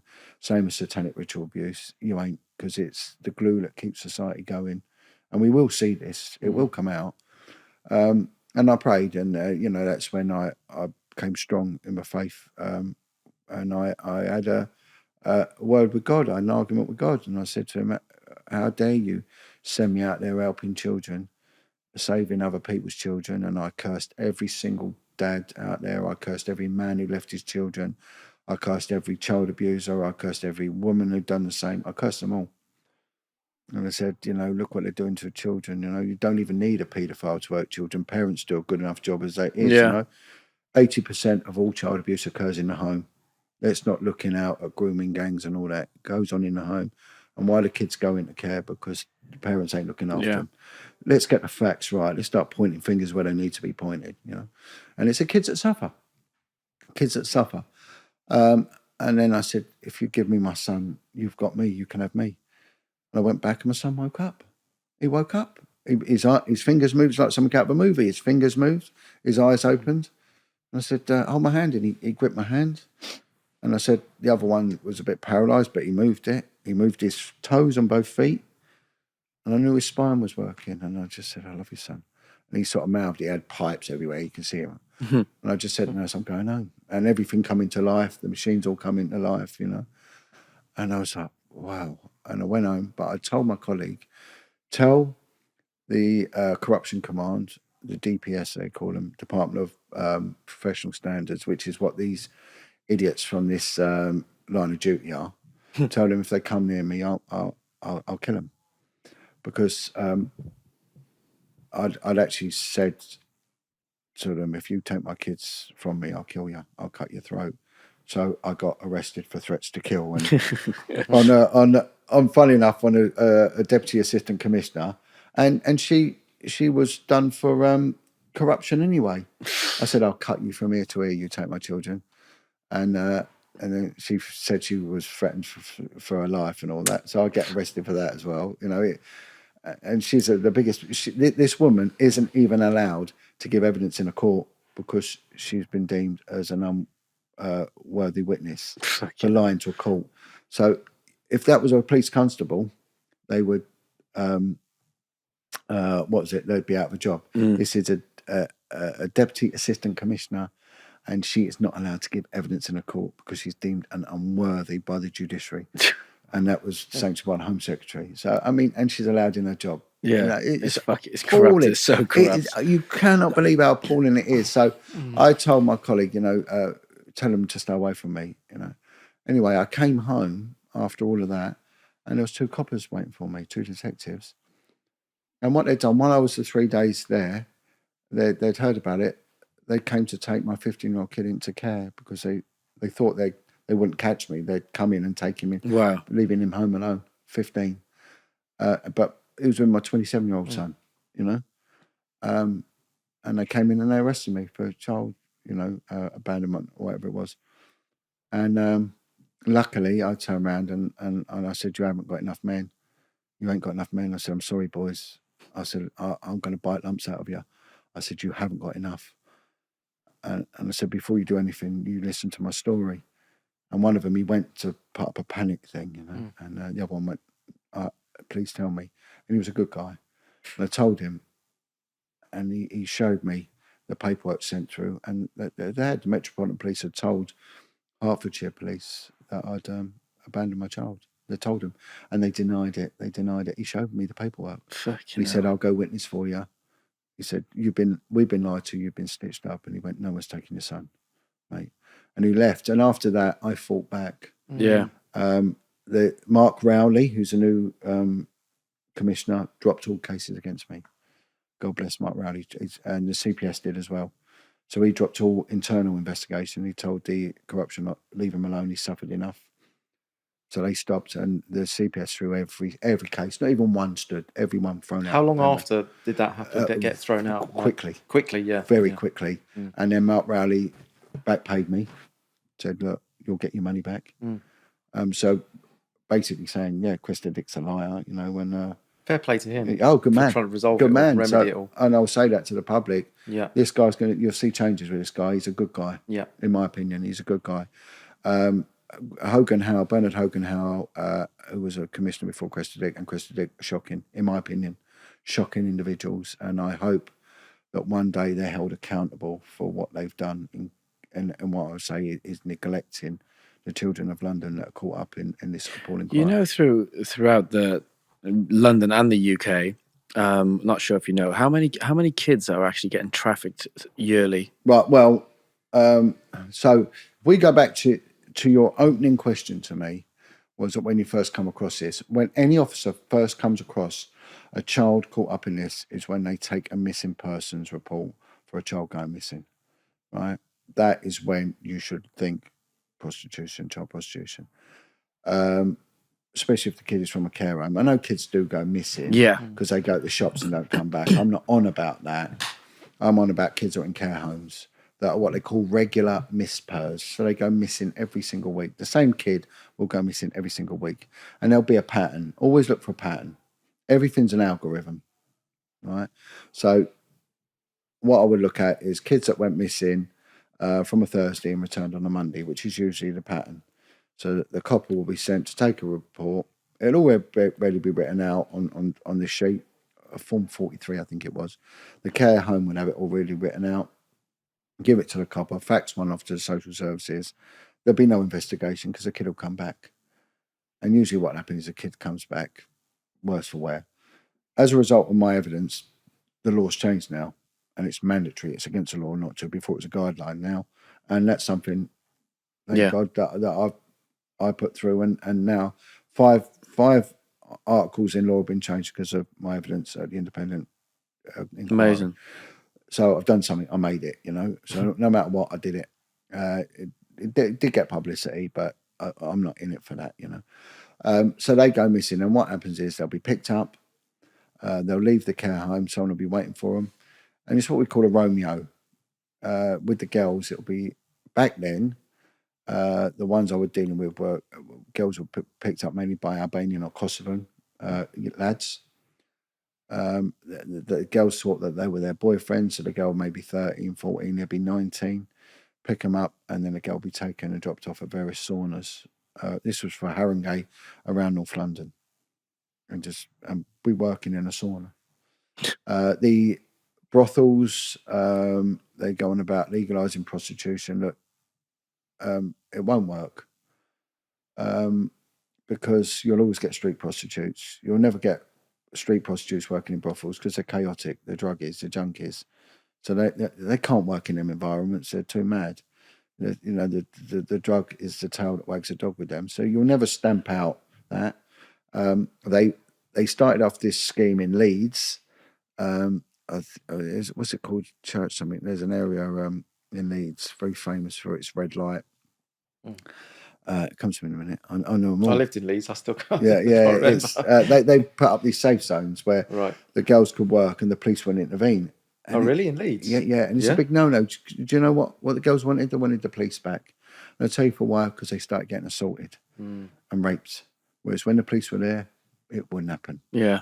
Right, because there was always that hypervigilance by the criminal that the old bit about the covert, the feds, whatever the nonsense names they give us. Yeah. We were always out, the plainclothes vice coppers, we were always out there. And we come across all sorts of stuff. And especially with them, there's a lot of drugs and all that. So they were safer with us about. And you got to know them, and they would give you a lot of information. The brothels, the girls just had false papers. They just have false things with their date of birth on it. Them women who work in them brothels, they knew they were kids. They knew they were kids. They're liars. So years ago, it used to be the Loop magazine. You could look, or your local paper, and it'd have, like Bubbles, Sauna. No, it's a brothel. And everyone had an underage girl in them. Everyone. They were procuring kids, which is paedophilia. Yeah. And they were doing it, and they were saying, "Oh no, we won't." They were liars. Every single one of those brothels were liars, and every man that funded that brothel was a liar as well. And everyone who had sex with Chloe, who's 18, bullshit. Was Chloe 18? Chloe was 15, or whatever her name was. Yeah. So that's what we'd do. We'd look at what girls are on. And they give this stupid rundown. We've got Monique, and she's voluptuous, and she's this, and she's 20, and okay, well, whatever. She's probably 40. And then you go through, and then we say, like I say, we'd have Chloe, she's 18, she's from Italy. No, they weren't. They were from, either local girls or they were from abroad. And 18, no, they weren't. They were, and if they did anal, they got more money. Fuck. And if they did unprotected, they got more money. So that's where they were involved in it. So I'd go to the kids' home. So I'd start off, I'd ring them up and I'd say, right, how many kids you got? 5. How many are regular regular missing? Oh, yeah, 3 of them. 3 out of 5. Every single one was a prostitute. And that includes the boys. Ring up the next one. One had 6 kids. 5 of them were going missing. 5 of them. And what happens now? They get picked up at the end of the road. They get this. They knew. Oh, but they come back, so then They come back. that's the reason it Yeah, gets and when they come back, Johnny, what they like. So the police should have been debriefing them. Now there's a legal need to debrief. Again, thank you, Jon Wedger, for his evidence on that. I'm not saying all me, but that bit of it was down to me. And these girls are coming back with, because I was now doing the debriefs. Well, what's they doing? I had a bleeding out the vagina. One's always got blood coming out the anus, and they're off their heads because they've been on everything. They've been on crack, heroin, coke, whiz, bang, speed, whatever it is. They've been on it all. And now they're coming down. And then the kids' home's like, fucking hell, she smashed up the room and wanting to get out. And then, of course, they managed to mellow them down. And the sanctions the kids' home were putting on were stupid. Well, we stop her house account, which is £1 a day. She doesn't get £1 a day. She just sucked a geezer's cock for 100 quid. Yeah. You know, and you're going to dock her £1. She's on heroin. She's not allowed her sweets, and she's not. It was just, I was screaming, fucking hell, you nutters, you idiots, and then we got to look at the care homes. They were getting £2,000 per week per child. Fucking £2,000 per week per child, and they knew what was happening, And I'm the bastard for mentioning it. So I held a meeting and found 10 of these kids, 10 in one day, 50 by the end of the week. So, David, what I did was I held a meeting with all concerned parties, the social services, Connections Charity, the local authority, anyone and I brought in 2 leading charities to do with children and safeguarding and trafficking and all that. One of them, famous for a child charity, right? The one you mentioned earlier. Yeah. Well, it might not. It might not. Yeah. It might not. Yeah. So there we go. And there was a woman there. She was their lead for child safeguarding trafficking, right? Their lead. I knew this woman from before. And I laid down the evidence and she said, what the fuck have you done? You've been treading on toes. And she then went to a senior officer to try and silence me and get me removed from doing that job. That woman. And she's paid a phenomenal wage. And what she'd done, covering it up. And then I had to go and see this brain dead no neck of a senior officer who said, we're dealing with this and, we've got this covered. And there's an officer that works with this charity, an officer as the Spock, single point of contact. And we're doing, and so he then told me that this one officer has got governance for all children involved in every borough. And I went and saw her. And again, she's a liar as well because she turned around and denied it at a civil hearing. And she said, I've never even met any of the kids. I've never even met any of them. I go to a meeting once a month. And so it was all a lie. It's all a cover-up, the whole thing. So when you get back to every officer, uniform officer that goes and takes a report of a regular missing child, they come in contact with a child prostitute.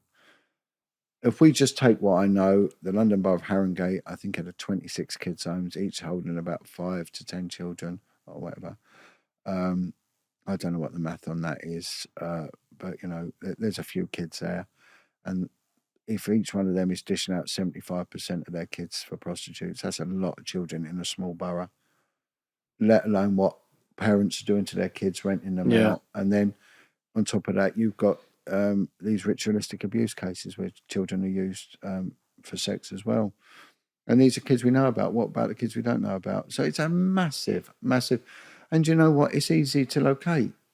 If you want to find a burglar, that might take a lot of covert work, shaking down informants and all that. But you want to find a child prostitute, do what I did. Yeah. Pick up the phone. You'll find 10 in 10 minutes. That's how easy it is, but it needs someone to do that. And that's what you mentioned earlier, where I find what you are right, is that us being like Britain, for example, we always like watch these movies and we're like, oh, this doesn't happen here with the kids being trafficked. Yeah. But it's like they show us in front of our faces, whether it's on like TV programs or movies, they blatantly show you what is exactly happening all over the world. But it's like no one fucking understands or even cares enough to even. No. And why would they? And I'll tell you why, because you meet one of these kids, you look at these adverts like the NSPCC, they'll have picture of a little girl and they'll say Nicole is being neglected. And there'll be this little beautiful blonde street urchin, white girl, like something out of Victorian London, in the corner huddled up. You meet a child that, like the ones I deal with, these are rough kids. Their language is coarse, they're aggressive, they're violent, they're not nice to deal with. I'm not knocking them because I stood their corner and suffered a lot for these kids, and I'm on their side. But then no one wants to go near them. They don't want to touch them. Like, oh, leave that kid alone. It's nothing but grief. Yeah. Tell you to F off and you fucking either. They don't want to help because it's their lifestyle. And also they come from a lot of neglect and abuse. So if someone is showing them love, the fact that they've got to go and fuck all these men, that's a side issue. This guy, they think they love him. Because they're young teenage girls. They're emotionally stupid. Yeah. And and if you put into the mix heroin and cocaine, then you've got them. It's an easy, simple. How did the British Isles take Hong Kong? They did virtually the same thing. They prostituted them for their labour, and then they got them all on opium. So when the opium wars, the British walked all over China because they couldn't fight back because they were so hooked on the heroin they couldn't do it, and that's what they do. It's just in a bigger plan, but no one looks at it, and it's not salubrious. The Vice unit knew what was going on. Do you know what they were interested in? Right? So they wanted you to bring in your passport and keep it in your desk because jobs would come out, and they were really just recuperating unpaid tax for the brothels, for the tax people, really. So they'd do financial investigation into brothels, and it might mean, this guy's now living in Thailand. We got to go out to Thailand, or there was a girl that worked in there. She's now in Thailand, and it was really to do with just running the brothel, not to do with the children. And of course, they'd come in and say, right, anyone fancy going out to Slovakia? And they're, oh yeah, right, go on, go and get your impress money and your passport and sort out a ticket, and off you go. Need a statement taken, and then someone will get sent to Thailand. They go, Wedger, you're going to Hackney. You're going to Bethnal Green, you're going to Peckham. And that was me. I just got sent, Hackney again. But, and that's all I was. I was just on the street in the rough parts, Commercial Road or Brixton Hill or Market Road, Islington, just touring through the streets. We lived on the streets. Me and my partner, we lived on the streets on that thing. We were just trawling down. We were working with the drug addicts, the street prostitutes, the things we had to do, to get the information and get them. We were. You weren't having to piss yourself though, at least. No. Drew the runner. No, I slept rough one day, and I was just telling someone I spent a day with 3 heroin addicts to see what their day was like and how getting the money, the heroin, and all that. I couldn't get caught up in the crime element, but just seeing the TikTok of a heroin addict's life and. It's not fun. It's not fun at all. And again, they all come from abuse. And I said to someone one day, because they said about what you were saying, how would you get to find this? Now, I ended up with this job teaching. I used to teach specialist interview skills to coppers all around the world. It was a very unique tradecraft. A lot of profiling involved, and a thing called NLP, neuro-linguistic programming. It's clever and it works. And when you can outwit someone, they hated it when you got the better of them. And there's a very clever way of doing it. It's a 2-week course, and I couldn't even condense it into an hour or so. But it's clever. Yeah, it's clever, and anyway. There's only one adage: be nice, and you watch, and always have a cigarette. Give someone a cigarette. I tell you, people will trade their soul for a cigarette, And one guy, I said, look, you get called out to a shoplifter. The custody suites are full of shoplifters. Yeah, fucking junkies. And I said, look, you've got the biggest lead into organised crime ever. You will get the best crime, and for me, the biggest crime is trafficking children. Right? Yeah, it is, and that's it. And abuse of children, sexual abuse of children, a paedophile. Get a paedophile, mate. That's worth 10 armed robbers. And I said, it's simple. I said, how many smoke? It's dirty a bit. I said, well, buy some fags. I said, you watch. I said, that heroin addict, take him out for a cigarette. It's called reciprocity. I'll give you something, you give me something. Give him a cigarette. Give him a cigarette, and they're up for shoplifting, and tell them you can help them, but you want help. You know, you want info. And you'll find near enough every single heroin addict comes from sexual abuse.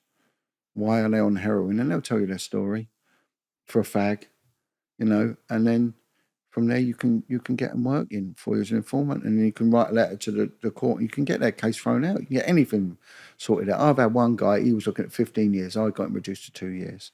And like that, you can stop people getting deported. You can do anything. The police can do anything like that. There's just a way of doing it. And they're not interested. So they'd rather just do them for nicking cheese out of. Well, that's the problem, isn't it? They are not interested, yeah. And this guy, and I gave him an example. This one guy told me about being in a kid's home. You know, is this kid's home still there? Is this guy? Yeah. Man, all of a sudden he's given me from theft of cheese, which he wouldn't even get community service, or he'd just get told bound over for a year, don't nick any more cheese or whatever. He now give me a guy who can potentially get 30 years in prison.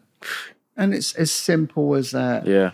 Get rid of the snobbery. Don't look down on these people. You know, they're the same as me and you. It's just that they've been hit with a bigger stick than we have. Yeah. And the police is bigger than sending me is snobbery. But so you will come across it all the way. And when you come across angry kids and that, why are they angry? Because there's a trauma there. Yeah. There's a trauma. And maybe you won't get through to them, but one day you will. One day you've only got to give me a number. Look, I'll listen. And I'll tell you what, how many times did my little informant phone ring? All the time. All the time. Look, is that John? Yeah, look, sorry, mate, I told you to fuck off the other way. Oh, yeah. What? Look, I want to meet. You know, and then you'd be meeting a different person. You wouldn't be meeting the angry, you know, street robber. Next thing you're meeting the little child victim that's inside them, and they'll tell you. At what point did it go into the satanic stuff then? Right. Well, so I then leave the police. So I go to a meeting with a guy. I met him whilst I was in the police, but I'll go to a meeting. I'm going to name him because this guy's worthy of being named. This guy called Bill Maloney. And Bill Maloney was brought up in the streets of the old Kent Roads. Tough man. You know, he's a hard man. He's a street guy, fighter, connected to probably most of the gangsters in South East London. You know, but he'd been brought up in a care home. And he was a hard man. And he became a campaigner for child abuse campaigner. And he became an award-winning filmmaker. He worked for some big film production companies and went out on his own and started doing his own outfit called Pie and Mash Films. And very gritty, down-to-earth sort of stuff.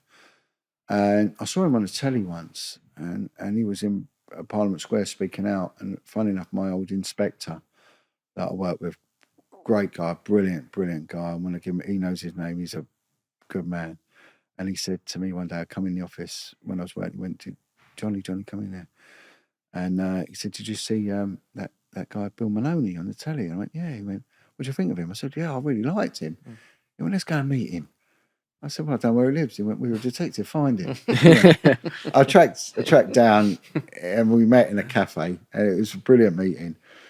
And my old boss, he's from a really rough city, you know, in the British Isles, and he could box. And he was like one of them old school 1970s type DIs. And we're walking down to this cafe in Peckham in South East London to meet Bill. And Bill stands up. He said, are you John? And I went, yeah. He went, oh, hello, mate. Shook my hand. And of course, I've got my governor with me. And he went, what's your name? He went, so-and-so. And Bill threw him a right-hander, threw a punch at him. Right. And of course, he parried it off and he slapped Bill around the face. And Bill started laughing. He said, I knew you was a fighter. And they sort of... They got on. Yeah, they bonded. They threw him a punch. It was brilliant. And I just got to know Bill, and he said, look, you know, it's good to have the old Bill on my side. He said, I've been doing this on my own for a long time. He said, it's a dangerous game. He said, and they'll have you dead, you know, if they get a chance. And he was good, Bill. And he said, look, why don't you use your ability to do what I do and go out there amongst the survivor community? He said, I'll help you out. I'll put you in the right direction. Yeah. And he got me into Parliament. He opened many doors for me, Bill. He did what he called sort of like guerrilla work. He would just storm somewhere and demand to speak to him. So he did it at Parliament and very other big venues he would just turn up. And I got to meet a lot of survivors from there. He said, use your ability as an interviewer to interview them. And he said, I'll show you how it all works with social media and that. So I used social media to go and interview survivors of abuse. And I started then interviewing big serious criminals, armed robbers, people up for murder. And then I ended up meeting a guy called Chris Lambriano.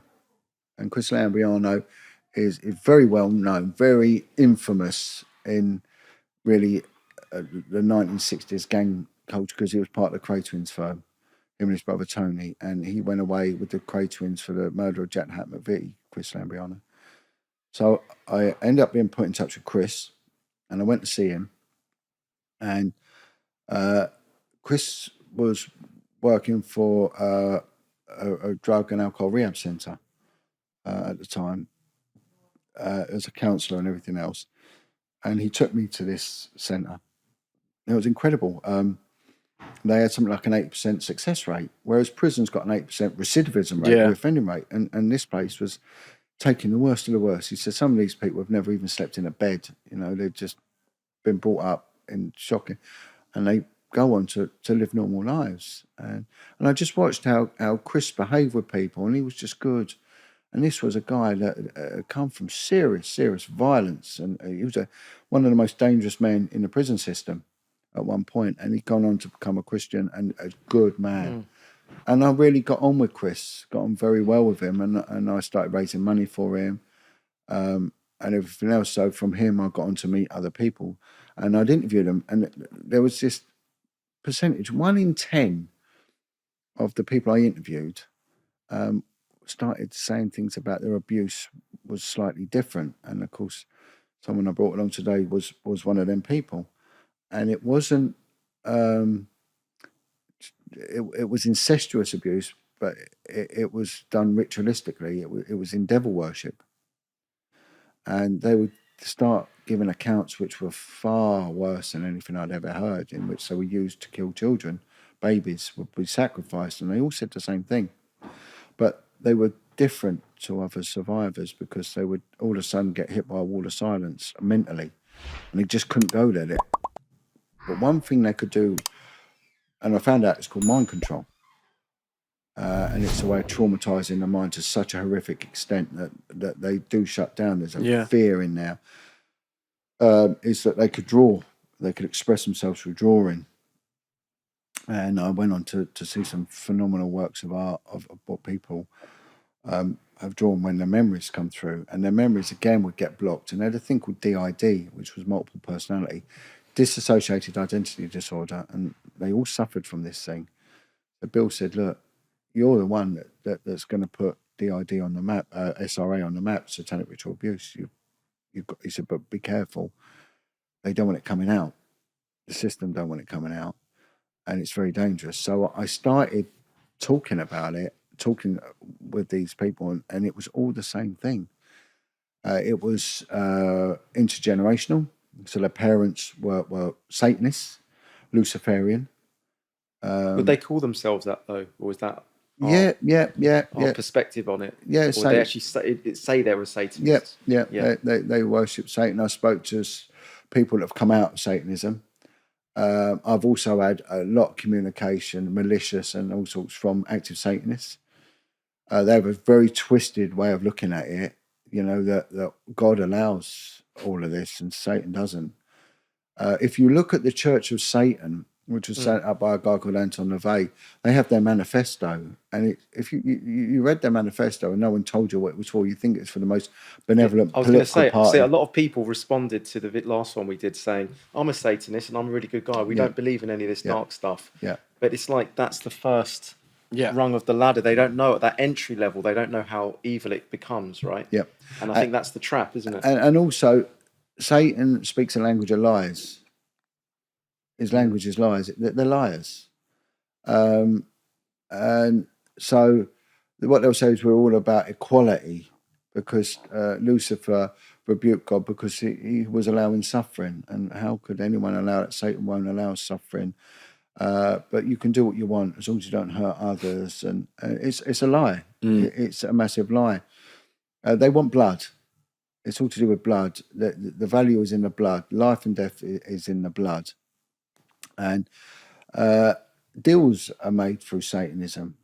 You know, people will get positions in banking, in the music industry, whatever, through Satanism. One girl said, God doesn't listen, but Satan will. Satan will reward you straight away. Reward you. When you say blood, are you talking at this point, adrenochrome? Yeah. Back then, it never really had a name. But animal sacrifice is big. Blood needs to be let. There's power in the blood. And it goes back to days of old. Yeah. You go back to the early Abrahamic religions where the firstborn son was sacrificed, and they still do it. In when you look at Santeria, which is the Cuban version of twisted version of Christianity and voodoo hybrid, and voodooism, opium in Jamaica, paganism. Blood is let, and with the blood, the gods are appeased. Well, it's not the gods, it's the demons. They need the living blood. And all the years and all the accounts I've taken from people, there is another consistent thing.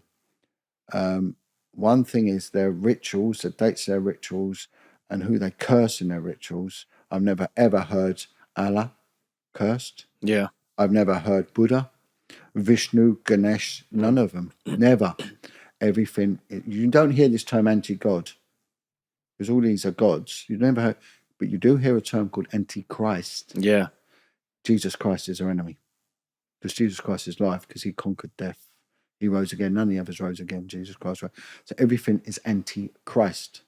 So everything is an attack on Jesus Christ. But they say that.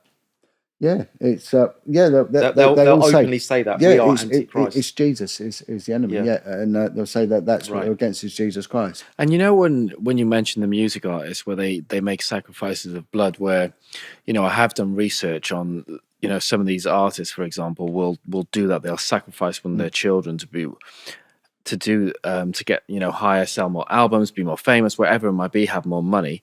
At what point do they get these people to be able to make those sacrifices? The payback straight away, but people are so desperate for the fame, and with it, there's a lot of sex rituals as well.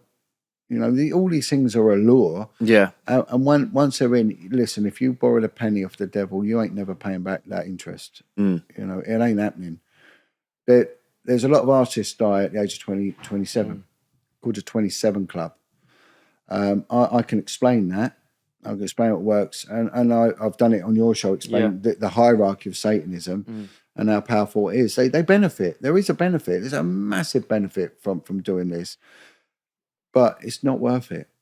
And there is a suffering. So an animal's good, but a child's even better. And they will get other children to take part in the sacrifice. So there's a book called Dancing with the Devil, a woman called Audrey Harper. She wrote about it, and this all took place in an area called Virginia Water in Surrey, all around Surrey, around that area where the Satanic cults, a lot of them were very wealthy people. She was a street prostitute, and she was recruited into it with the lure of free heroin, simple as that, and told, look, you'll get more if you turn up at this place. And she turned up, and she watched the baby being sacrificed, and the blood was given out. She drank it, and she said the moment she drank the blood, she became psychic straight away. Oh my God. Yeah. And she said she never ever, it's in her book, and she never ever needed to be called to tell where to turn up at another ritual. She just knew where to go. And she actually took part in the sacrifice of a child. She told the police. She's been to the police, told them. There's another lady I know who's a therapist, and she said she's killed six children. By stabbing them. Yeah, they kill them in the rituals. Stabbing it. They use the other children to stab. She's told the police. She's told the police as well. I've spoken to about 10 people who've killed children. What, and then they all drink the blood of the babies? They drink the blood, yeah. This is like vampire movie stuff, isn't it? It's probably where they get the idea from. One woman said that the ritual was set out. Churches are used. Yeah. Again, so they will never go to a church for deliverance. because churches are used. Yeah. The Bible's used. The book of I'm going to go on about 27 Club. The book of Isaiah in the Old Testament is used. And they'll use it. Vicars, there's priests used in there. It's the ultimate mockery of Christ. The ultimate mockery of Christ. I've never heard once of a Hindu temple. I heard of Hindu gods used in there. Kali, the god of vengeance, that are worshipped. And different gods, different demonic realms have different values and have different genres. And so, for example, there'll be Leviathan, which is like a serpent marine spirit, which will be for the makeup industry, for the music industry, and all the vanity industry. And the Africans worship a thing called the mami water, the mermaid, which is the same thing. It's the same thing, exactly the same god. Norse gods are used as well, so they're all the same. Wherever you go, they're the same thing. They have the same value. Poseidon, again, it's the marine spirit, the marine gods, and they're all demonic gods, Greek gods, and so many of them we see, even the military use their names. Military bases are used, and it's a really quirky, bizarre thing because the giants, the ancient giants, the Nephilims, are very important to these people. That's when the Great Flood come to get rid of them, because these were like the gods of old, giants, which are worshipped.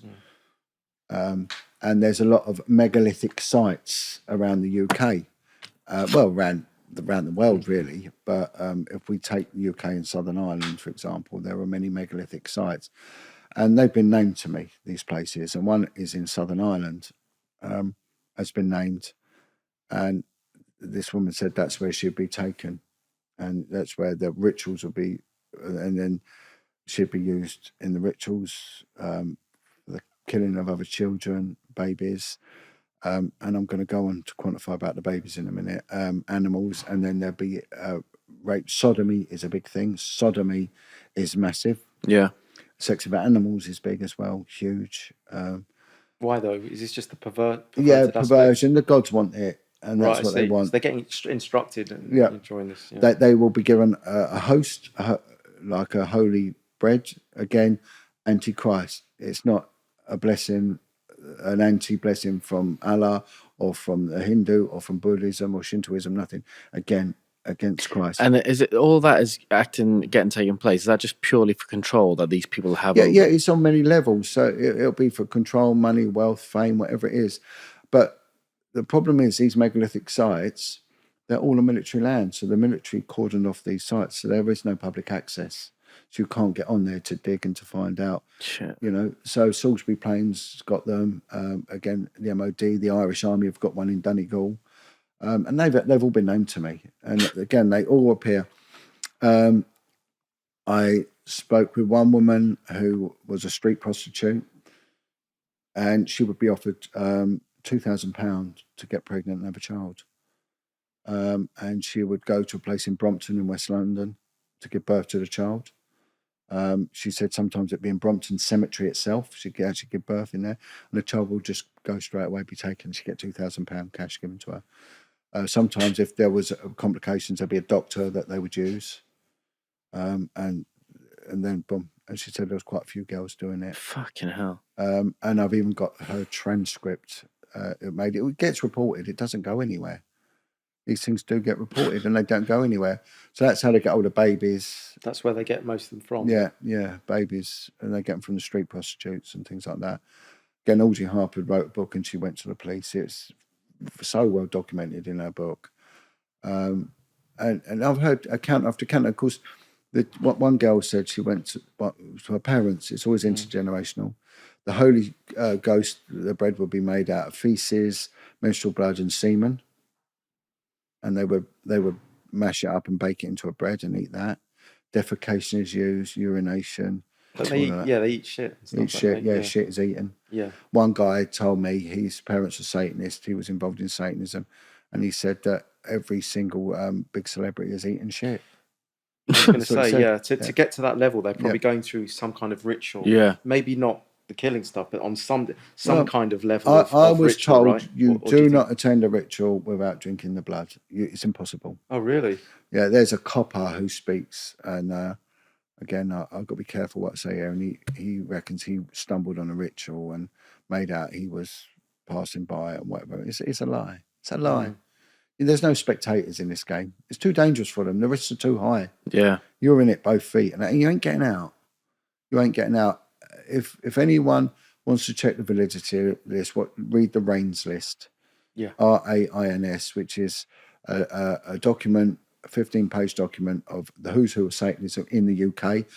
One of my old bosses from the Metropolitan Police is named on it. Again, I gave it to them, corruption people. I gave it to them, and it went to the Home Secretary as well. And actually, the RAINS list was handed to Theresa May. She took hold of the RAINS list. They're all named on there.